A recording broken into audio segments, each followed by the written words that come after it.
गर्मी की बढ़ती हुई शिद्दत ने जिंदा दिलाने लाहौर के रिहायशियों समेत मीडिया 92 न्यूज़ की टीम को भी नहर में नहाने और गुनगाने पर मजबूर कर दिया।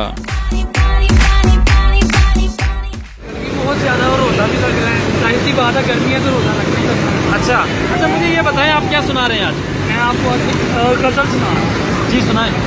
साहिल पे खड़े हो तुम्हें क्या गम चले जाना, मैं डूब रहा हूँ अभी डूबा तो नहीं हूँ,